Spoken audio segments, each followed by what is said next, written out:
வணக்கம் நண்பர்களே. கார்த்தி ரேவதி சீரியல் சும்மா செம்ம பரபரப்பா போயிட்டு இருக்குன்னு சொல்லலாம். இந்த பரபரப்பான கட்டத்துல நம்ம சாமுண்டேஸ்வரி அப்படியே வயிற்றெரிச்சலோட இருக்காங்க. பஞ்சாயத்துல அந்த உறவை வெட்டி விட்டா அவன் பாட்டுக்கு ஊரை விட்டே ஓடி போயிடுவான்னு கணக்கு போட்டிருந்தாங்க. ஆனா வீட்டில் உள்ளவங்க எல்லாம் அவனுக்கே சப்போர்ட் பண்ணி அவன் இங்கேயே தங்கிட்டான். இப்ப அவனை நேர்ல பாக்குறதே சாமுண்டேஸ்வரிக்கு எரிச்சலா இருக்கு. அதுவும் இல்லாம இப்ப செங்கல் சூளையையும் வாங்கிட்டான். நம்ம கிட்ட இருந்து வாங்கினதையே நம்மளுக்கே பிச்சை போடுற மாதிரி கொடுக்கறான். இவனெல்லாம் எப்படி சொல்லணும்னே தெரியல சந்திரான்னு சாமுண்டேஸ்வரி சொல்ல, ஆமா அக்கா, வீட்டுல இருக்கவங்க எல்லாம் அவனுக்கே சப்போர்ட் பண்றாங்க.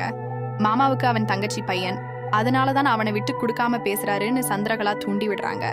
அப்ப சந்திரகலா ஒரு ஐடியா போடுறாங்க. ராஜாவுக்கும் ரேவதிக்கும் முறைப்படி டைவர்ஸ் வாங்கி கொடுத்தாதான் அவங்களுக்கு நெத்தியடி ஆகும்னு. இதை கேட்ட சாமுண்டேஸ்வரிக்கும் அது சரிதான் போல தோணுது.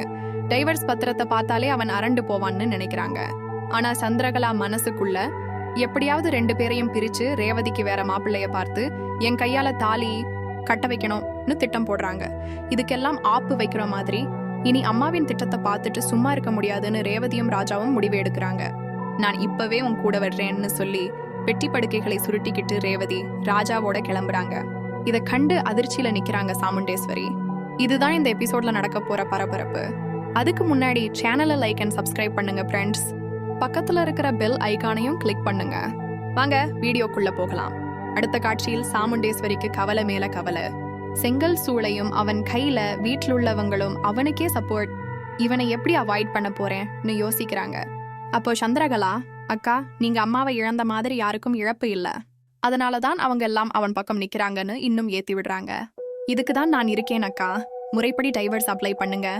அப்போ 2 பேரும் சீரியஸா எடுத்துக்குவாங்க. அதுவே அந்த டிரைவர் பையனுக்கு நெட்டியடின்னு சொல்றாங்க. இதை கேட்ட சாமுண்டேஸ்வரி உடனே லாயரை வரவழைக்கிறாங்க. அப்போ ரேவதி ஓடி வந்து, அம்மா இது என்ன, கோயில்ல ஏற்கனவே எங்களை பிரிச்சுட்டீங்களே, இப்ப எதுக்கு டைவர்ஸான்னு கேக்குறாங்க. வாய மூடு, இப்ப முறைப்படி விவாகரத்து பண்ணினாதான் எல்லாம் முடியும்னு சாமுண்டேஸ்வரி சொல்ல ரேவதி கொந்தளிக்கிறாங்க. இந்த சைட்ல சந்திரகலா சிரிச்சுக்கிட்டே, உன்னை அவனிடமிருந்து பிரிச்சது மட்டும் இல்ல, சீக்கிரமே வேற மாப்பிள்ளை பார்த்து கல்யாணமும் பண்ணி வைப்பேன்னு மனசுக்குள்ள சந்தோஷப்படுறாங்க. இதுக்கிடையில் ராஜாவுக்கும் டைவர்ஸ் பத்திரம் அனுப்பப்படுது. நாங்க இருவரும் எங்களோட சம்மதத்தோட கணவன் மனைவி, எங்களை யாராலும் பிரிக்க முடியாதுன்னு ராஜா தைரியமா சொல்றாரு.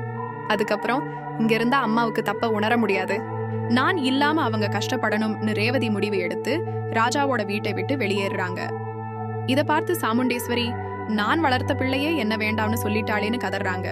கடைசியில இன்னையோட ரேவதியையும் நான் தலைமுழுகிறேன்னு சொல்லி தண்ணி ஊற்றி தலைமுழுகிறாங்க சாமுண்டேஸ்வரி.